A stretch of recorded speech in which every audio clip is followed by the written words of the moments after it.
Alors aujourd'hui, on va parler guérison, magie, potentiel, évolution, bonheur, plaisir, enfin bref, un peu tout ça à travers justement la question de départ. C'est quoi la guérison? C'est quoi guérir? On en voit beaucoup en ce moment. Enfin, guérir, c'est un mot qu'on utilise beaucoup. Et qu'est-ce que ça veut dire concrètement guérir? Alors moi j'aime beaucoup décomposer le mot en je suis gay et je ris, hein, c'est ça, guérir, être gay et rire. Et c'est vrai que le rire, la joie a un impact positif sur le corps. Alors je ne suis pas ici pour faire des démonstrations scientifiques ou tout ça, il y a eu plein d'expériences là-dessus, mais je te propose de l'explorer avant de valider cette théorie. Et tu peux t'amuser à soit observer, soit à jouer, si tu aimes avoir un petit peu des jeux d'acteurs.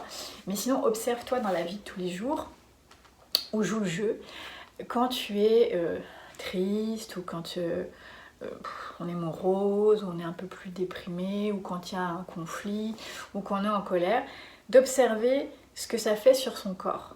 Comment on sent les cellules, versus quand je pense à quelque chose de joyeux qui m'anime, je sais pas moi, chacun a ce qu'il veut, ce qui l'anime. Moi ce serait plutôt courir et me jeter dans l'eau par exemple, ça j'adore. Quand je pense à ça, j'ai mes cellules, moi je sens qui pétillent, qui papillonnent. Ça c'est sûr, c'est une question de perception. Donc si tu veux percevoir ça, il faut t'entraîner d'abord à percevoir ton corps, parce qu'on n'est pas tous au même endroit à ce niveau-là. Et c'est normal, c'est parce que le corps a des tensions, donc selon comment on a libéré nos tensions, comment on est connecté au corps, eh bien on perçoit ou on ne perçoit pas. Donc amuse-toi à développer ta perception, amuse-toi à observer ce que fait un événement colère, un événement joyeux sur ton corps, et fais ta conclusion toi-même.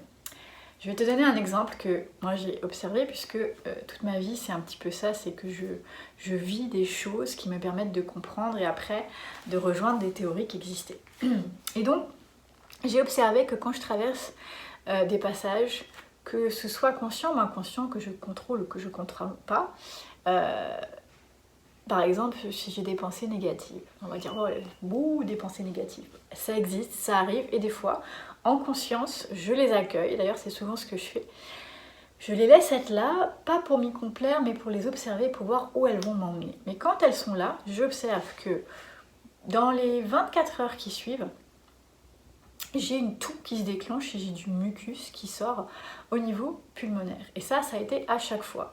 Quand je vis des émotions joyeuses ou d'autres choses, ça n'arrive jamais. Donc, j'ai quand même établi cette théorie qui rejoint donc d'autres choses qui ont été écrites, etc.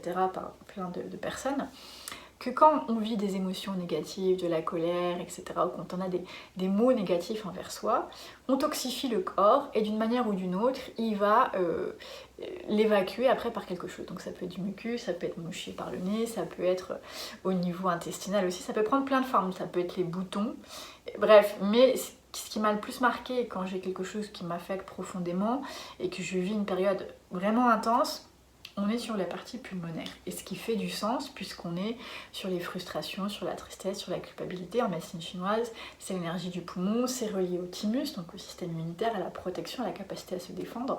C'est relié à la gorge aussi, thyroïde, métabolisme. Donc il y a tout un lien avec après le fait d'expectorer quelque chose. Donc il y a des toxines qui se créent réellement quand on vit des émotions de tristesse, etc.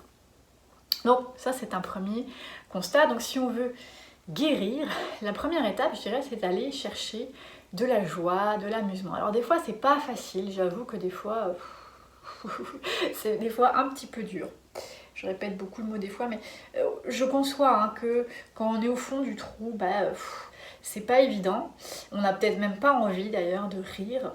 Et c'est là qu'intervient le choix conscient. Donc ça aussi, pour l'avoir, je l'ai vécu, je le vis, je le reproduis encore. Parce que je suis comme tout le monde, j'ai pas tout nettoyé encore. Quand je vis des émotions négatives, il y a plusieurs options. Il y a l'option de vouloir me soigner. me nier, hein, ce soi nier. J'y reviendrai là-dessus. C'est-à-dire, je veux absolument qu'il n'y ait plus cette émotion-là. En général, les gens sont très doués là-dessus, parce qu'on a été conditionné comme ça. Donc, si j'en parle à mon chum, il va en général essayer de me trouver une solution, tac, tac, tac. Faut sortir de là, faut être positif, faut être bien, ta, ta, ta, ta, ta. Des fois, on en a besoin. Et c'est ok, donc en conscience, je sais que je vais me nier, je vais pas vouloir écouter ce que ça veut me dire, je vais vouloir combattre, je vais vouloir y aller et vouloir faire taire cette émotion-là et ça peut fonctionner. Sauf que pour moi, en tout cas, ça fonctionne sur un petit laps de temps et ça finit toujours par me rattraper et je revis des choses comme ça et je dis mais c'est pas possible. Après, il y a l'option de rester là-dedans, se morfondre et que ça... Alors, il y a quelques années, j'ai appris à le faire, je l'accueille, je reste là-dedans, je observe. Ça dure en général... Ça a duré quelques jours. Je dirais qu'aujourd'hui, quand ça arrive, ça dure quelques heures. Mais je retombe pas dans l'euphorie après. Ça dure quelques heures le gros. Je remonte un peu, mais je pars pas dans la joie euphorique après. Je suis consciente qu'il y a quelque chose à bouger, mais j'ai réussi à le laisser sortir. Parce qu'en fait, quand on le vit, on l'évacue. Et puis, j'ai remarqué que quand je l'accueille, je cherche pas à lutter, mais je vais... en parallèle faire des choses pour d'une part aider à mon corps à pas trop se toxifier. Donc là je vais aller sur mon tapis, en général c'est ça qui va se passer. Quand je vais sur mon tapis, ce que ça fait, c'est que ça me permet d'évacuer ces toxines en fait qui s'accumulent et qui après font un cercle vicieux aussi, quand on n'est pas bien, c'est ce qui fait que ça perdure dans le temps. Donc le fait de faire des exercices d'exploration corporelle me permet de réduire ce passage, d'éviter que je toxifie, donc j'accueille et en même temps je vide mes poubelles plus rapidement, ce qui me permet aussi de faire des prises de conscience. Donc à partir de là, une fois que j'ai travaillé sur le tapis, pouf, il y a des prises de conscience qui montent un petit peu pourquoi et qui m'aident à cheminer vers le pourquoi je vivais ces émotions-là. Voilà. Et puis il y a une étape suivante, quand je fais ça toujours, donc je l'accueille, je prends mon petit tapis parce que ça m'appelle, mon corps veut pas être toxifié et plus on a l'écoute de son corps, plus on perçoit, plus on vit des choses, plus on a des trucs, donc plus le tapis appelle parce qu'on n'a pas envie de se toxifier. Et quand en parallèle, je vais chercher des petits trucs de joie, je vais chercher le moindre petite affaire qui m'amuse. Alors moi j'aime lire les Picsou magazines, les vieux Picsou, alors je vais lire un vieux Picsou, je vais regarder une petite série qui m'amuse, je vais chercher la moindre petite affaire qui me fait plaisir. Manger un carreau de chocolat, pourquoi pas, mais je vais chercher du rire, donc je vais essayer de lire quelque chose. Moi ça va être lire, donc après peu importe, chacun va trouver quelque chose qui fait rire, tu vois, un truc qui amuse, et plus je fais ça, plus après je cherche un truc qui me plaît. Donc qu'est-ce que je pourrais faire dans le ici et maintenant qui me plaît. Alors c'est intéressant parce que quand on fait tout ça, on s'oblige à revenir dans le présent, parce qu'en fait les émotions sont des choses qui nous amènent dans le futur ou dans le passé, alors consciemment ou inconsciemment, mais en général, ces émotions-là, c'est rare que ce soit la situation actuelle qui provoque exactement ça. C'est-à-dire que la situation actuelle crée quelque chose soit de nostalgique, soit des projections dans le futur qui amplifient la chose par rapport à la situation actuelle. Dans la situation actuelle, il y a un constat, il y a un fait, et je me sens pas bien par rapport à ça et je peux agir. Ça, c'est l'instant présent. Mais se retrouver dans l'instant présent, c'est pas facile. Comme j'ai expliqué, quand on vit tout ça, c'est pas forcément évident. Et si tu l'as vécu, tu le sais. L'avantage du tapis, que j'ai développé cette attitude-là, c'est que ça me permet de revenir dans le présent. Parce que quand je fais mon tapis, je m'oblige à aller chercher des mouvements qui sont compliqués pour moi. Je vais chercher les limites de mon corps. Je suis concentrée sur ce qui se passe sur le corps. Donc à partir de là, c'est de l'ancrage. Ça me ramène dans le ici et maintenant. Et avec tout ça, il y a aussi la relaxation qui marche bien. Alors la relaxation très profonde. Pourquoi ? Parce qu'elle permet d'atteindre un état de surrelaxation qui permet la régénération du corps. Donc quand je mets tous ces éléments en place, ça m'aide beaucoup. Et ça me permet de créer en fait. Ce que ça fait, c'est que ça réveille ma créativité. Et donc ça me ramène à une situation problématique de base, qui a créé ces émotions par anticipation du futur dans mon cas. Donc ça peut être plein de choses pour d'autres personnes. Et à partir de là, j'ai développé des peurs, des inquiétudes en projection. Et en mettant en place toutes ces stratégies-là, eh bien, je me suis permise de revenir dans l'instant présent et de réveiller ma créativité, ce que je n'aurais pas réussi à faire si je me disais faut que je crée, faut que je trouve une solution, faut que je trouve une solution créative, qu'est-ce que je pourrais faire, même si je voulais inventer des trucs, plus j'aurais focalisé dessus, moins je serais arrivée parce que ça crée de la tension dans mon corps et plus il y a de la tension, plus ça te toxifie et moins ça donne accès aux éléments qui dans le corps sont responsables de notre créativité. Alors, je reviens sur la guérison, donc la guérison, guérir, s'amuser. Et puis, j'ai vu passer une citation intéressante qui dit « Guérir, c'est toucher avec amour ce qui a été touché avec peur dans le passé. » Et c'est vrai que l'amour, ça rejoint la joie, le plaisir, etc. C'est une émotion très douce quand on est aimé. D'ailleurs, ça vous est sûrement arrivé d'être aimé ou d'aimer, et de vous faire un câlin et de sentir une vague d'amour et de sentir vos cellules. Alors, peut-être que vous n'avez pas imaginé ça comme ça, mais moi je vois vraiment les cellules qui se détendent, qui sont heureuses et que tout circule bien. Donc l'amour est vraiment quelque chose qui permet d'être en santé. Puis on le voit très bien avec un enfant, un bébé, et il a besoin de l'amour autour de lui pour pouvoir se développer, etc. Enfin, il y a eu plein d'expériences, je ne vais pas le faire ici, mais il y a plein d'expériences si vous cherchez sur l'amour, etc. Alors, si on parle des grains de riz, cette expérience qui est très connue, où on dit des mots d'amour à des grains de riz, et d'autres, on leur dit des méchants mots. Bon, ceux qui ont été entourés d'amour vont être bien, malgré qu'ils soient restés dans un pot pendant X temps, et de l'autre côté, ils vont pourrir, en fait. Ça a été fait avec des grains de riz, je crois, et avec de l'eau aussi, des cristaux. Enfin bref, il y a eu plein d'études, je ne le sais pas par cœur. Mais l'idée, c'est ça. Une plante, si vous lui disiez je t'aime, je t'aime, je t'aime, mais vous le pensez, hein, parce que si vous ne le pensez pas, la plante, elle le sait. Donc si vous l'aimez vraiment et que si vous la détestez, il ne va pas y avoir la même chose qui va en ressortir. Donc guérir, c'est aussi aller toucher avec amour ce qui a été touché avec peur précédemment. Et je dirais, pour le savoir, oui, on peut faire la liste de ce qu'on a vécu, c'est sûr. Mais quand on fait ça, on déploie quand même cette énergie de mauvaises émotions et on peut les réaccentuer. Ce que l'a dit, ça fait partie du processus parfois, donc c'est pas négatif non plus. Mais il faut savoir ça, que quand on repense à ces choses-là, le corps les revit et recrée exactement ce qui s'est passé que quand il y repense. Donc, l'idée, ce serait peut-être d'aller plus chercher dans le corps, ok, mais c'est où que j'ai des tensions ? Et comment je peux détendre ces tensions en douceur ? Parce que l'amour, c'est ça, c'est aller détendre. Donc il y a plein de façons. Il y a s'étirer, il y a respirer, il y a tout un aspect physique.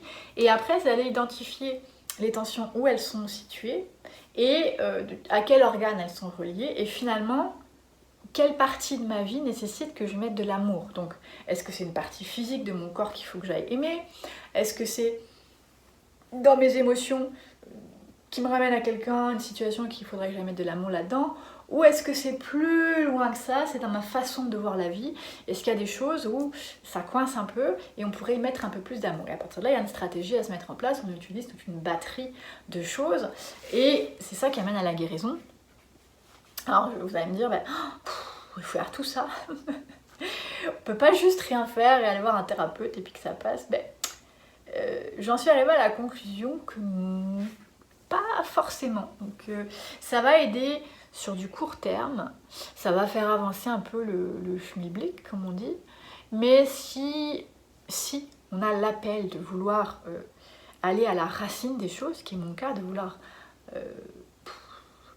être libéré et pas parasité par des choses, parce que on va pas chercher des formules magiques si on n'est pas parasité par des choses, je pense qu'on n'a pas le choix que de s'investir, mais que ça devienne un plaisir. Et en fait, mon constat actuel, c'est que dans la vie, on nous a appris à faire beaucoup de choses, à faire aller au travail, à faire aller à l'école, étudier ceci, avoir des relations, être en famille, mais on nous a pas réellement appris, il n'y a pas de place pour le corps. Alors, on va faire du sport et tout ça, du yoga, des choses comme ça, c'est intéressant, mais d'aller vraiment à la rencontre de soi. On part avec l'idée que voilà, on est comme ça, et puis on fait face au fur et à mesure. On n'a pas de vision globale, je trouve, personnellement. Et que si on prend une vision plus globale en se disant peut-être que si en fait on se dit si on est magicien, peut-être que j'ai plus de pouvoir que je ne crois, peut-être que j'ai plus de potentiel que je ne crois. En fait, moi je crois personnellement que le corps a d'infinies possibilités qu'on ne connaît pas.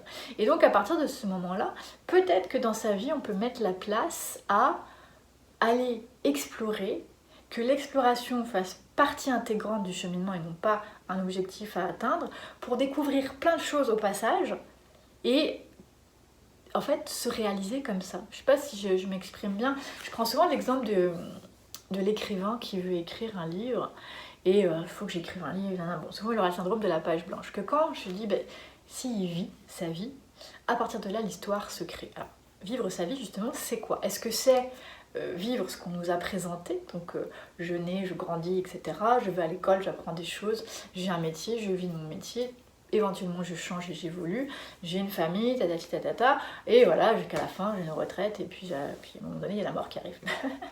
Ou est-ce qu'on se dit, peut-être qu'il y a autre chose en fait. Alors je m'adresse aux aventuriers, à ceux qui croient ou qui ont envie de croire à que peut-être il peut y avoir quelque chose de plus magique. Alors magique étant juste le plein potentiel, étant la physiologie naturelle des choses.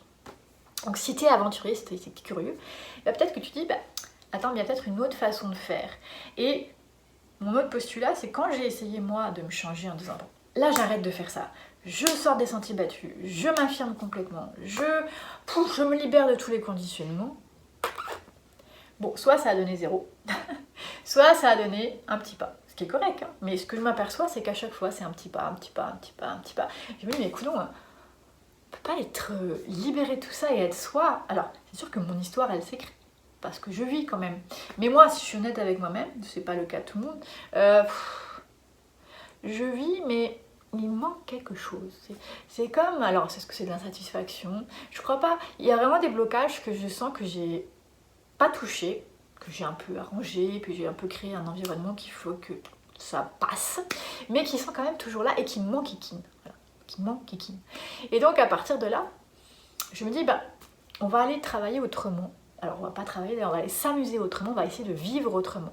Et vivre autrement, ça passe par des changements. Donc ça veut dire changer une routine, changer son physique, parce que notre physiologie crée nos pensées créent nos comportements, et donc on peut, certes avec des méthodes plus mentales de l'esprit, modifier des comportements, ça peut modifier le corps, mais de mon expérience, donc là aussi c'est mon expérience à moi, de ce que j'ai vu avec mes patients et tout ça, il y a une limite à un moment donné. Et vraiment pour changer et modifier quelque chose, ça prend les deux. Ça prend le corps qui se modifie consciemment et donc on l'aide, on y va. Et d'un autre côté, on s'ouvre. Alors pour moi, pour changer de façon de penser, pour moi c'est pas de se dire faut changer. Alors on peut utiliser l'hypnose, l'autosuggestion et tout ça, c'est correct, la visualisation et tout. Mais personnellement, toujours ce sont mes conclusions actuellement, c'est l'enrichissement de connaissances qui permet de modifier. Alors, en fait, en enrichissant ces connaissances, on comprend des choses et en comprenant, c'est plus une croyance, c'est une connaissance que j'ai. Je connais quelque chose, enfin c'est un savoir plutôt, parce que le savoir évolue sans arrêt, et donc j'ai un savoir sur quelque chose qui fait que je ne peux plus croire à autre chose qui était prêt. Donc on a décristallisé une croyance en apprenant. Et ça, je trouve ça super intéressant. Et, alors là, je rejoins Bruce Lee. J'ai plein de gens qui m'inspiraient. Bruce Lee est vraiment quelqu'un, si vous ne le connaissez pas, allez écouter ce qu'il a fait, très spirituel. Et c'est ça qu'il disait à un moment donné. Bon, il a écrit, je crois, un livre qui dit « Sois comme l'eau », donc être adaptable. Mais dans une entrevue que j'ai vue, il disait, c'est ça, qu'il n'a pas de croyance, qu'il a juste, alors je sais plus s'il dit savoir ou connaissance, parce que je me rappelle plus la différence qu'il met entre les deux, puis je me suis pas penchée sur la question, mais il apprend sans arrêt, il lit beaucoup, il s'instruit, mais pas de concept, il lit pour comprendre, donc comment fonctionne ça, et après de l'expérimenter dans la matière. Donc pour l'expérimenter, il y a un travail avec le corps, parce qu'il y a des choses à comprendre avec le corps, donc il y a de l'entraînement, il y a de la discipline. Alors discipline, chacun à son échelle, mais ça peut être, toutes les semaines, je prends 5 minutes pour être avec mon corps et faire des choses. Comme ça peut être quelqu'un qui va prendre 1 heure à tous les jours. C'est chacun sa recette, il n'y a pas de recette universelle. Chacun pour soi, chacun son rythme, chacun ses trucs. Mais ça passe par le corps et cette petite discipline-là, l'entraînement. Et à chaque fois, la lecture, l'information, la prise de connaissances, apprendre des choses qui décristallisent des connaissances, le corps, l'exploration, et puis d'autres outils à explorer, et en fait le constat de ce qui se passe dans la vie qui rejoint souvent ce qu'on a lu, et ainsi de suite. Après on continue parce qu'on veut toujours en apprendre plus après, et ainsi de suite on évolue sans arrêt. Et pour lui c'était le principe pour être bien, pour vivre heureux, en santé, etc. C'était cette évolution sans arrêt, et je le rejoins complètement là-dessus. Plus on apprend, plus on expérimente, plus on décristallise, plus on se modifie. Et en fait, on vit à ce moment-là, parce que à chaque fois, on est ce que j'appelle une meilleure version de soi, et donc on s'en va vers la guérison. Mais pour moi, c'est de la magie. C'est de la magie dans le sens, je me relie à quelque chose que je ne connais pas. La magie, c'est un peu ça, c'est qu'est-ce qui va sortir du chapeau? Et bien, c'est d'aller explorer son potentiel, en se disant, attends, on va essayer de comprendre ce qui se passe, entraîner son corps pour libérer ce potentiel-là, et puis utiliser des outils qui vont aider, parce que le corps et l'esprit fonctionnent ensemble. Si on prend l'exemple du yoga, ce sont des techniques corporelles qui ont comme objectif de libérer le corps et l'esprit. Donc ça passe par le corps. Il existe des techniques plus de l'esprit qui vont essayer de libérer le corps et l'esprit aussi, et ça fonctionne. J'en suis quand même arrivée à la conclusion, je le répète, que c'est intéressant de prendre par les deux bouts, parce qu'à un moment donné, on va se heurter à un écueil. Si on travaille qu'avec le corps, si on ne comprend pas ce qu'on fait, à un moment donné, il y a des modifications qui vont être faites, mais si dans notre croyance, ici, on reproduit des choses qui continuent à engendrer ceci, ça se peut que le corps ait ses limites et qu'il n'arrive pas à nous amener à autre chose. Mais c'est pas obligatoire, mais ça se peut. Tout est possible dans la vie. Et la même chose avec l'esprit. Si on s'auto-conditionne, si on s'hypnose, etc., on peut modifier des fonctionnements corporels, donc on peut changer. Mais si on ne sait pas ce qu'on fait, à un moment donné, pour moi, c'est la même chose, c'est-à-dire qu'on ne va pas utiliser dans le corps toutes les possibilités de cette libération, et à un moment donné, on va quand même rester coincé. Donc si on part, mais ça peut être tout à fait correct si on ne veut pas aller plus loin, mais si on n'est pas un explorateur et qu'on ne veut pas développer de la magie, c'est ok. Mais celui qui a envie d'explorer et d'être un magicien, il a peut-être envie d'aller plus loin. Donc moi, je conseille un travail corporel et de l'esprit, et d'utiliser l'un et l'autre, sachant que pour moi, le corps reste quand même le plus facile à lire, le moins tortueux, parce que l'esprit, il existe plein de psychologie, plein de ci, plein de ça, on peut vite se perdre. Que le corps quand même, c'est la physiologie. Vous allez voir, si vous voulez apprendre à connaître le corps au niveau physique, émotionnel et énergétique, c'est assez simple. Oui, il y a plein de choses, mais c'est simple et ça repose sur un concept, et en général, on s'y retrouve. C'est rare, à date, j'ai jamais été à côté de la plaque en me basant sur le corps, que l'esprit peut jouer des tours. Je te donne un exemple. Si on cherche la blessure, d'où ça peut venir, etc., l'abandon, le manque d'amour, parce qu'on m'a si, l'autorité de mes parents, on va rester sur des choses qu'on pense, parce qu'on sait, on connaît notre histoire, mais on peut se limiter, on peut jouer des tours par notre blessure qui crée notre façon de comprendre et de percevoir. Que si en parallèle, on travaille avec le chat, le chat dans la gorge, si en parallèle on travaille avec le corps, on modifie notre façon de percevoir, et donc en même temps qu'on ouvre des portes au niveau corporel, et en même temps qu'on essaye d'avancer au niveau psychologique et de comprendre, les deux se rejoignent et ça nous permet d'atteindre le niveau énergétique dans son ensemble qui va agir sur tout. Parce qu'une fois qu'on agit au niveau énergétique, là ça joue sur tout, parce que le corps n'est que énergie finalement. Voilà. Donc tout ça pour parler de la guérison. La guérison, c'est quelque chose de simple et complexe. Je pense que si on comprend la physiologie de la guérison, ça donne envie de développer sa propre magie. Donc si tu es curieux ou curieuse, si vous êtes curieux, curieuse, à découvrir la physiologie de la guérison, je propose un cours là-dessus. Alors je te suggère, en fait ce cours je le donne en complément, et seulement en complément du premier cours, donc ça fera 2 cours. Alors j'appelle 2 cours.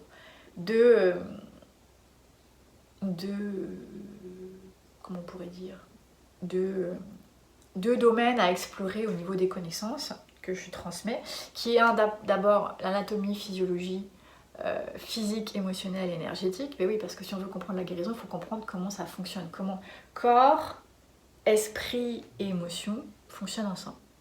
Ça c'est très important. J'ai une vidéo là-dessus, donc je te mettrai le lien de la vidéo. Et une fois qu'on a compris ça, comment ça fonctionnait, comment fonctionne le principe de guérison et comment on peut l'appliquer à tout ce système-là. Une fois que tu as ça, tu as, je dirais, un bon package pour pouvoir aller chercher tes outils, etc. Après, tu peux toujours aller chercher d'autres choses, mais ça te donne quand même un savoir sur comment ça fonctionne. C'est déjà une grande part de guérison parce que tu vas pouvoir mieux comprendre les choses, tu vas moins subir les symptômes physiques, moins subir des émotions, des sensations, la fatigue, la tristesse, etc. Et moins subir des éléments de ta vie parce que tu vas comprendre comment ils sont interreliés ensemble et peut-être que tu vas pouvoir déjà commencer avec ça à agir sur des places qui sont faciles pour toi parce que tu sais que tout est interrelié et que donc si tu travailles sur une sphère, ça va forcément travailler sur l'autre sphère et ainsi de suite. Mais ça c'est une base. Ou si ça t'intéresse, si tu veux devenir un magicien, je peux te conseiller ces cours-là ou le programme qui s'en vient. Donc tu pourras le trouver sur mon site www.instrucsanté.com à la rubrique programme. Un programme qui s'intitule Deviens le magicien de ta vie. Et devenir le magicien de sa vie, c'est maîtriser l'art de la guérison, tout simplement. Voilà, je te dis à bientôt.